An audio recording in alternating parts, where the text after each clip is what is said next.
নমস্কার। আপিলা চাপিলার 40তম পর্ব থেকে আমরা পড়ছিলাম।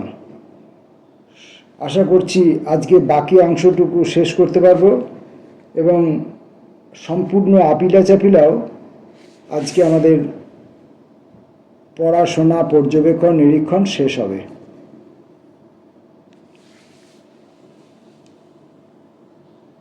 অন্য যুগ। বিশ্বায়নের প্রকোপে এশিয়া, আফ্রিকা, লাতিন আমেরিকার দরিদ্র দেশগুলির ত্রাহি ত্রাহি অবস্থা। ভারতবর্ষ সমান বিপন্ন। বিশ্ব ব্যাংক, আন্তর্জাতিক অর্থভাণ্ডার, বিশ্ব বাণিজ্য সংস্থা, মহাপ্রভু মার্কিন সরকারের সম্মিলিত দাপটে আমাদের অস্তিত্ব আপন্ন। অথচ কলকাতায়, পশ্চিমবাংলায় প্রতিবাদের রণধ্বনি উচ্চারিত হচ্ছে না। আমরা বলতে গেলে উল্টো রথ যাত্রা করছি। এই মহাদেশে ওই মহাদেশে বিভিন্ন আক্রান্ত দেশে প্রতিবাদ প্রতিরোধের আন্দোলন সংগঠিত হচ্ছে। ফুটবলের কল্যাণে পশ্চিমবঙ্গবাসী এখন রোনাল্ডিনহোর নাম জানেন। এই খেলোয়াড় ব্রাজিলের রিও গ্রান্দে দো সুল প্রদেশের বাসিন্দা। ব্রাজিলের কেন্দ্রীয় সরকার বরাবর সম্যকরূপে প্রতিক্রিয়াশীল, কিন্তু রিও গ্রান্দে দে সুলে নিকষ বামপন্থী সরকার। প্রতিক্রিয়া অধ্যুষিত ভারতবর্ষে পশ্চিমবাংলার বামফ্রন্ট সরকার যেমন মরুদ্যান সদৃশ সেরকম। গত কয়েক বছর ধরে এটা হয়ে আসছে। রিও গ্রান্দে প্রাদেশিক সরকারের উদ্যোগে প্রাদেশিক রাজধানী পোর্তো এইগ্রেতে সপ্তাহব্যাপী বাৎসরিক নিখিল বিশ্বায়ন বিরোধী সম্মেলন অনুষ্ঠিত হচ্ছে। 6 মহাদেশ ঝেঁটিয়ে হাজার হাজার প্রতিবাদী মানুষের জড়ো হওয়া, বিভিন্ন দেশে বিশ্বায়ন বিরোধী ঘটনা, চুলচেরা সালতামামি, বক্তৃতা, বৈঠক, শোভাযাত্রা, গণসঙ্গীত, গণনাট্যের সমারোহ। গোটা পৃথিবীর বিশ্বায়ন শোষিত জনগণের প্রতিজ্ঞা সম্মেলনে বাংময় হয়ে ওঠে। আগামী দিনের প্রতিরোধ কর্মসূচি নির্ধারিত হয়। আমার মনে একটি সংগোপন কল্পনার সন্তর্পণ বাসা বেঁধে আছে। রিও গ্রান্দে দ সুল প্রদেশের সরকার ও পশ্চিমবাংলার বামফ্রন্ট সরকার পরস্পরের সঙ্গে আলাপান্তে নিখিল বিশ্ব বিশ্বায়ন বিরোধী জমায়েতের যৌথ দায়িত্ব গ্রহণ করবে। সম্মেলন পাড়া করে 1 বছর পোর্তো এইগ্রেতে, পরের বছর কলকাতায়, এমন করে প্রতি বছর অনির্দিষ্টকালের জন্য, যতদিন না দরিদ্র পৃথিবীর বিরুদ্ধে ষড়যন্ত্র সম্পূর্ণ ব্যর্থ হচ্ছে। ওই ধরনের সম্মেলনই হবে যথার্থ বিশ্বায়ন। পৃথিবীর নানা প্রান্তে ধুঁকে পুকে বেঁচে থাকা শোষিত অবহেলিত মানুষজনের আলিঙ্গন বন্ধন। কিন্তু কল্পনা তো কল্পনাই। সঙ্গে সঙ্গে বুঝতে পারি আমাদের প্রান্ত দেশে যে রজনী গেছে তাকে ফেরানো আর বোধহয় আপাতত সম্ভব নয়। আমরা ছুটকো চাটকা 1-2 পোর্তো এইগ্রেতে গিয়ে হয়তো পৌঁছবো। পোর্তো এইগ্রে থেকে কেউ কলকাতায় আসবেন না। কলকাতা তো অপর বিশ্বায়নে এই মুহূর্তে আসক্ত। একদিকে পুরাণ প্রেমে, অন্যদিকে সামন্ততান্ত্রিক মোহের জালে আবদ্ধ দেশের বর্তমান হাল দেখে গলা টিপে হত্যা করা একটি বিকল্প সম্ভাবনার ছায়াছবি ক্রমশই অনুশোচনায় বিষণ্ণ করে। যদি সেই 1947 সালে অথবা তার পরবর্তী কোনো পর্যায়ে ভারতবর্ষকে 4-5টি উপমহাদেশের আদল দেয়া হতো, তাহলে গোটা দেশের চেহারা চরিত্রই অন্যরকম হতো। উপদেশগুলি কেন্দ্রীয় প্রশাসনকে শুধু পররাষ্ট্র নীতি ও প্রতিরক্ষার দায়িত্ব অর্পণ করত। অবশিষ্ট প্রতিটি ক্ষেত্রে উপদেশগুলি সার্বভৌম, আর্থিক ক্ষেত্রেও কেন্দ্রের অধিকার সীমিত। রাজস্ব সংগ্রহের অধিকার উপদেশগুলির এখতিয়ারভুক্ত। কেন্দ্রের জন্য সামান্য পরিমাণ বরাদ্দের ব্যবস্থা থাকত। এমন পরিকাঠামোর অনুশাসনে কেন্দ্রীয় সরকারের অনুচিত ছড়ি ঘোরাবার সুযোগ কুঁকড়ে আসত। প্রতিরক্ষার নামে অপরিমিত ব্যয়ের মচ্ছব নিগড়ে বাঁধা পড়ত। নিরন্ন, নিরক্ষর, অস্বাস্থ্যে ধুঁকতে থাকা সাধারণ মানুষজনের স্বার্থ চিন্তা পাশে সরিয়ে রেখে পারমাণবিক বোমা নিয়ে লোপালোপির ঋতুরও অতএব জবনিকা। উপদেশগুলির পরস্পরের সঙ্গে লোকহিত সাধনার প্রতিযোগিতায় শুধু নিমগ্ন। ফলে আর্থিক বিকাশের হার যেমন বহুগুণ বৃদ্ধি পেত, তার সুষম বন্টনও সম্ভব হতো। অন্যত্র একটি দুটি দেশে যে ধরনের ব্যবস্থা আছে, যে কোনো বৈদেশিক চুক্তি প্রতিটি উপদেশের বিধানসভার সম্মতি ব্যতীত বৈধ বলে বিবেচিত হতো না। রাতের অন্ধকারে দেশকে বিদেশি মহাপ্রভুর সাথে বিক্রি করে দেওয়ার চরম প্রতিক্রিয়াশীল কেন্দ্রীয় সরকারের পক্ষেও অসাধ্য হতো। আপাতত তো এই স্বপ্নকে নিধন করা হয়েছে, এখন তাই ক্ষোভ অনুতাপের সুদীর্ঘ অধ্যায়, সেই সঙ্গে নিজের মধ্যে কুঁকড়ে এসে স্মৃতির হাহাকার। স্মৃতি সর্বস্বতায় অজস্র চড়াই উতরাই, অনুশোচনার স্মৃতি, কৃতজ্ঞতার স্মৃতি, লজ্জাবোধের স্মৃতি, অপরাধ বোধের স্মৃতি, মুগ্ধতায় মুহ্যমান হওয়ার স্মৃতি, সুন্দরতম অথচ কাতর করা স্মৃতি। 5 বছরের ক্ষীণ কণ্ঠ বালক ঘনিষ্ঠ জমিদার বাড়িতে পুজোর ঋতুতে বেড়াতে গেছি, আদরে প্রসাদিত দিন যাপন। অষ্টমীর দিন এগ্রাম ওগ্রাম থেকে দরিদ্র প্রজাকুল ঠাকুর দেখতে এসেছেন। জমিদার প্রসাদ সংলগ্ন উঁচু নহবতখানা। সামান্য কৌতূহলবশত এক শীর্ণা ছিন্ন বস্ত্রা কৃষক রমণী সিঁড়ি বেয়ে নহবতখানায় উঠে এসেছেন। কোলে 6 মাসের বাচ্চা, মলিন আঁচল ধরে বছর 4 আরেকটি শিশু। বিনা অনুমতিতে উপরে উঠে আসা, এত আস্পর্ধা! জমিদারের পেয়াদা কর্তৃক তাদের তাড়িয়ে দেওয়া। 2 শিশুকে আঁকড়ে ধরে ভয় ব্যাকুল মহিলার সিঁড়ি বেয়ে ত্রস্ত নিচে নেমে যাওয়া। দীর্ঘ 7 দশক ধরে বিবিধ পাপকর্মের ফাঁকে ফাঁকে সেই অপসৃয়মানা নারীর কাছে অক্ষমের ক্ষমা প্রার্থনা করে যাচ্ছি। মফস্বলের হাবা ছেলে আমি, বয়স 18-19 হবে হয়তো। আমাদের কালের প্রখ্যাত ছাত্রনেতা প্রশান্ত সান্যালের দিদি অশ্রুকণা ভট্টাচার্য কয়েকটা মাস আমাকে স্নেহের নিগড়ে বেঁধে রেখেছিলেন। অশ্রুদি কলকাতা বিশ্ববিদ্যালয়ের অত্যন্ত ভালো ছাত্রী, ইংরেজি ও বাংলা 2 ভাষাতেই চমৎকার লিখতেন। তবে প্রথাগত লেখাপড়ার চর্চায় জড়িয়ে থাকেননি। বড়জোর কোনো কলেজে বা স্কুলে মাঝে মধ্যে পড়িয়েছেন। প্রায়ই আমার সঙ্গে গল্প করতেন অশ্রুদি, সাহিত্যের গল্প, কলকাতা বিশ্ববিদ্যালয়ের বিবিধ কেচ্ছা কাহিনী, কমিউনিস্ট পার্টির কলকাতায় দ্রুত প্রভাব বিস্তারের বৃত্তান্ত, নারী আন্দোলনে নানা সমস্যার প্রসঙ্গ। ওর সঙ্গে আলাপচারিতা থেকে জীবনের সেই পর্বে প্রচুর প্রেরণা পেয়েছি, সাহিত্যিক তথা রাজনৈতিক প্রেরণা। যোগাযোগ বিচ্ছিন্ন, তবু তিনি আমার গতিবিধির খেয়াল রাখতেন। গোটা গোটা অক্ষরে মাঝে মধ্যে চিঠি দিতেন কুশল অনুসন্ধান করে। অশ্রুদি যখন মৃত্যুশয্যায় খবর পাঠিয়েছিলেন কী কারণে দেখতে যেতে পারিনি, এখন তো শুধু মনস্তাপ।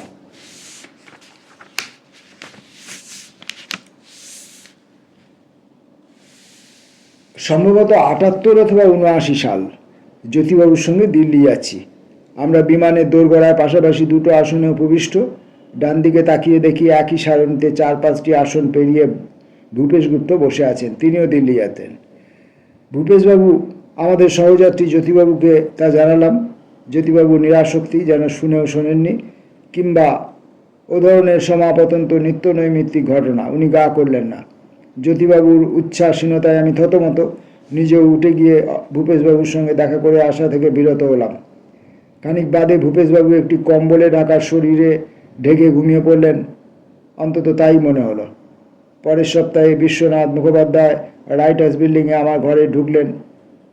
ভূপেশবাবু নাকি দুঃখ করে বলেছেন, জ্যোতি বসু, অশোক মিত্র কেউই আমাকে চিনলেন না। লজ্জায় শীর্ণ হয়ে বিশ্বনাথবাবুকে সেদিনকার ঘটনার বিবরণ দিলাম। অমার্জনীয় অপরাধ করেছি সেই স্বীকারোক্তি সহ। এমনই ভাগ্য লিখন, কিছুদিনের মধ্যেই ভূপেশ গুপ্তের মৃত্যু। ওর সঙ্গে দেখা করে ক্ষমা ভিক্ষার সুযোগ আর হলো না। 60-এর দশকের বেশ কিছুটা সময় কলকাতায় একটি সরকারি ফ্ল্যাটে অবস্থান করছিলাম। ওই ঠিকানায় এক ব্যস্ত দপ্তর, 100-150 মানুষ হয়তো কাজ করতেন। প্রত্যহ ভোরবেলা চোখে পড়ত শতচ্ছিন্ন শাড়ি পরিহিতা এক মধ্যবয়সী মহিলাকে, এক হাতে তোলা উনুন ঝোলানো, অন্য হাতে ময়দা, সবজি, রান্নার সরঞ্জাম, কপালে চওড়া সিঁদুর, জিনিসের ভারে শরীর ঝুঁকে পড়েছে। সারাদিন দপ্তরের কর্মীদের চা, খুচরো খাবার পরিবেশন করতেন। সন্ধ্যার অন্ধকার নামলে দিনাতিপাতের সমস্ত ক্লান্তি নিয়ে ফিরে যেতেন। হয়তো মনোহরপুরের বস্তিতে, হয়তো যাদবপুরের উদ্বাস্তু কলোনির আশ্রয়ে দিনের পর দিন একই দৃশ্য।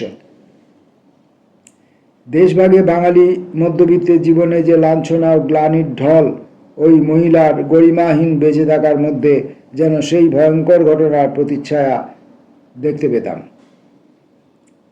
অপরাধবোধে ডুবে যেতাম, এখনও যাই।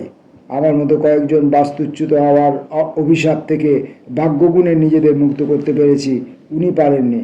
লজ্জা আমাদের নয়, ওর নয়। ওর কাছে আভূমি লম্বিত হয়ে লজ্জা আমাদের, ওর নয়।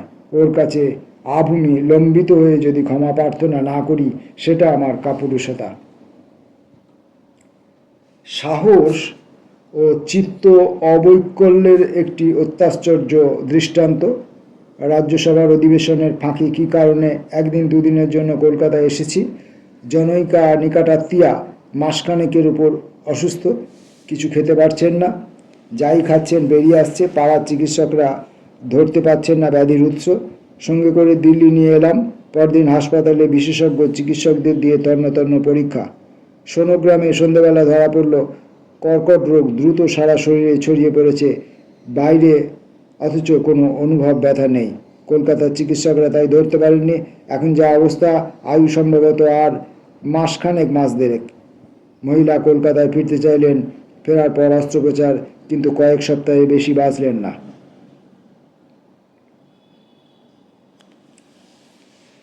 যেদিন দিল্লিতে রোগ ধরা পড়ল, সন্ধ্যেবেলা পান্ডারা পার্কের বাড়ির বারান্দায় সবাই নিচু টেবিল ঘিরে উপবিষ্ট।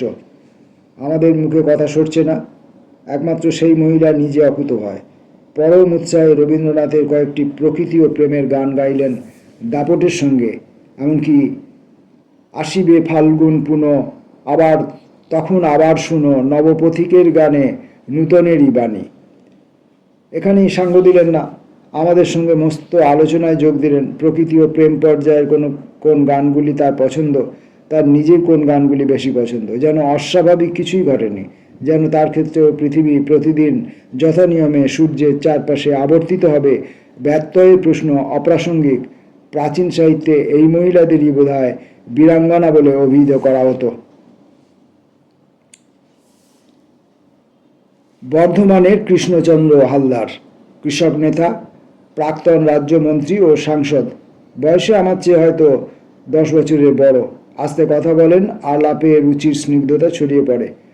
রানীগঞ্জ না আসানসোল ঠিক মনে নেই, অন্য কমরেডদের সঙ্গে কেষ্টবাবুও আমাকে স্টেশন থেকে নিয়ে যেতে এসেছেন। একটু হড়বড় করে নামতে গেছি, পা পিছলবার উপক্রম। কেষ্টবাবুর অসমর্থ শরীর, লাঠি নিয়ে হাঁটেন। পতনোদ্যত আমাকে নিজের শারীরিক অসুবিধার কথা ভুলে গিয়ে দৃঢ় বাহু দিয়ে জড়িয়ে ধরলেন। মস্ত দুর্ঘটনার হাত থেকে বাঁচালেন। ধন্যবাদ দিতে গিয়ে লজ্জায় স্তব্ধ হয়ে এলাম। তার সঙ্গে ইদানিং দেখা হয় না, প্রতিদিন মনে মনে সম্ভাষণ জানাই।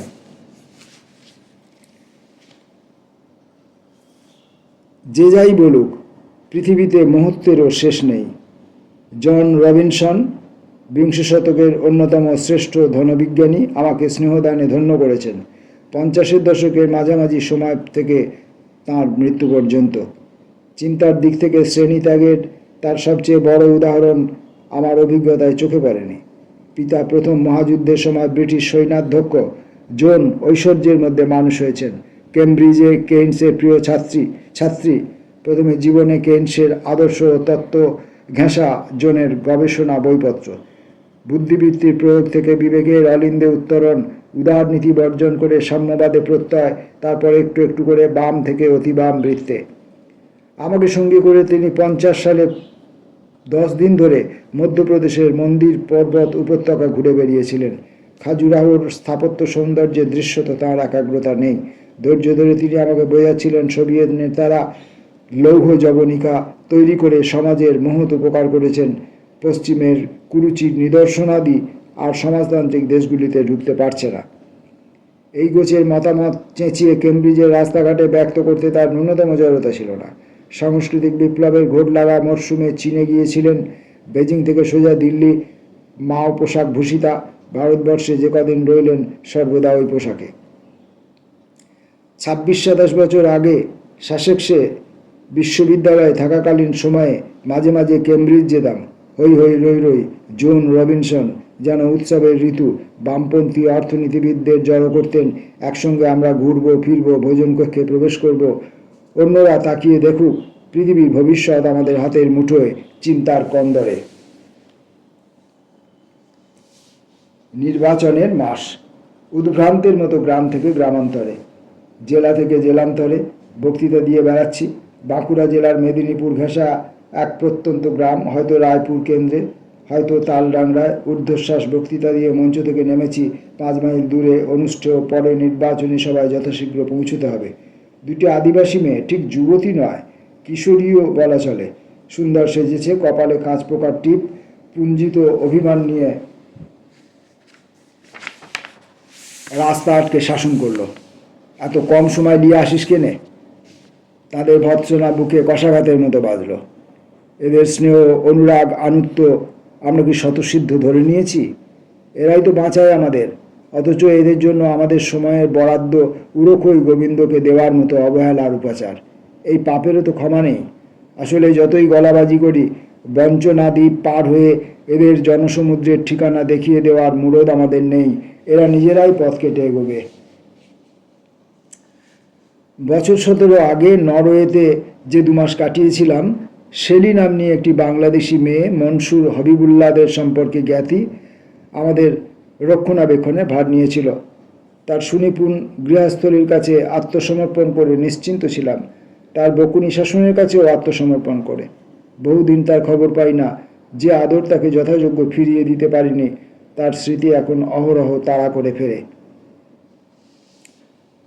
অন্য এক স্মৃতি, সকাল 10টা কি 10:30টার সময় কামাক স্ট্রিট দিয়ে এগুচ্ছি। মিডলটন স্ট্রিটের মুখে শুভ ঠাকুর রাস্তা বেরোচ্ছেন। গাড়ি থেকে নেমে আমার প্রীতি সম্ভাষণ, শুভবাবু কেমন আছেন? পরনে শৌখিন বাটিকের কাজ করা লুঙ্গি, আজানুলম্বিত রঙিন কুর্তা, একগাল হেসে শুভবাবুর প্রতি প্রত্যাভিবাদন। চোখে ভালো দেখতে পাই না, কানে শুনি না, দাঁতগুলো সব খসে পড়েছে, লিভারে পচন। জানেন তো, স্ত্রী বিয়োগ ঘটেছে, নিদারুণ অর্থকষ্ট, কিন্তু খাসা আছি।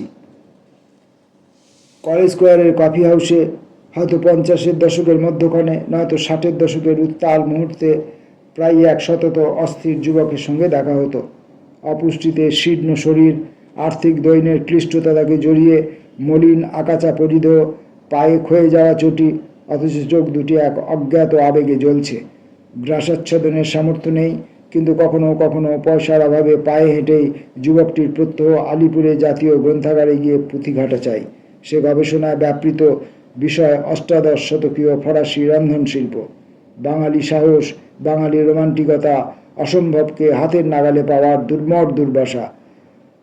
সেই যুবক কোথায় হারিয়ে গেছে জানা নেই, তার সাহসের স্মৃতি অথচ অহরহ প্রহার করে। নিরন্তর প্রহিত হই এক ক্ষোভযুক্ত গ্লানিবোধ থেকেও। পার্টির সর্বক্ষণের কর্মী সুশীল চৌধুরী প্রৌঢ়ত্ব পেরিয়ে প্রায় বার্ধক্যে উপনীত। নিষ্ঠা, সততা, ভারতের মাপকাঠিতে তার তুলনা নেই। নৃশংসভাবে খুন হয়ে গেলেন, অথচ আজ পর্যন্ত অপরাধীরা ধরাছোঁয়ার বাইরে।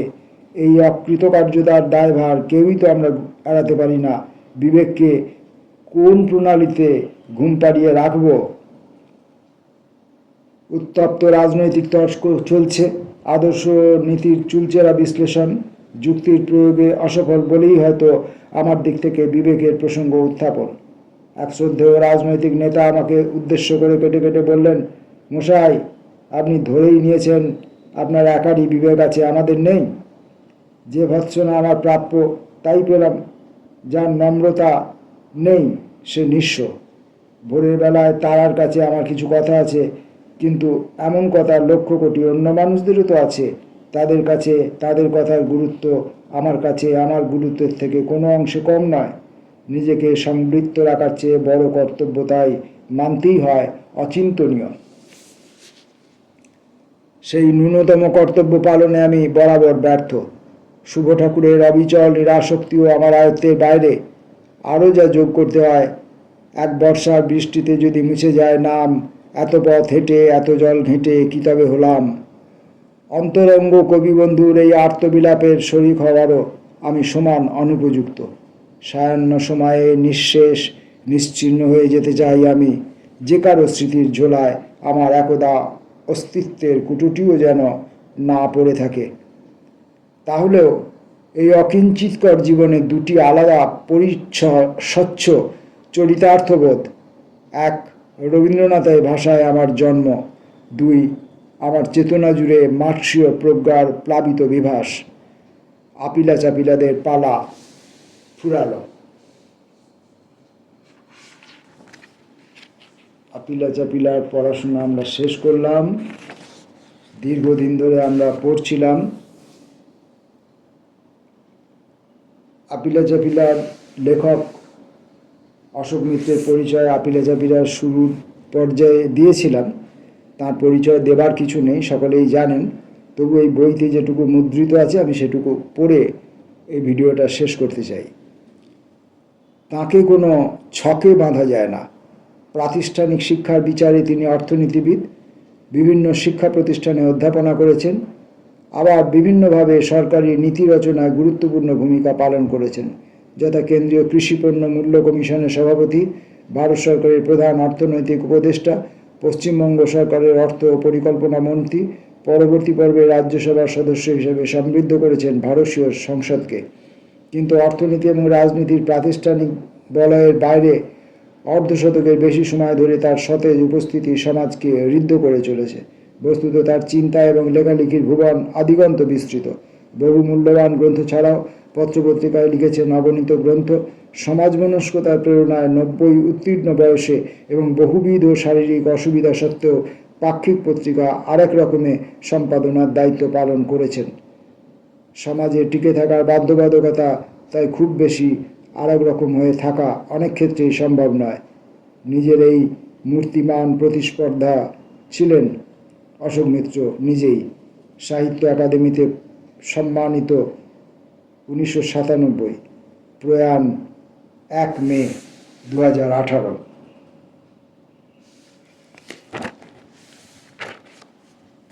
আজ থেকে আপিলা চাপিলা পাঠ পর্ব শেষ হয়ে গেল।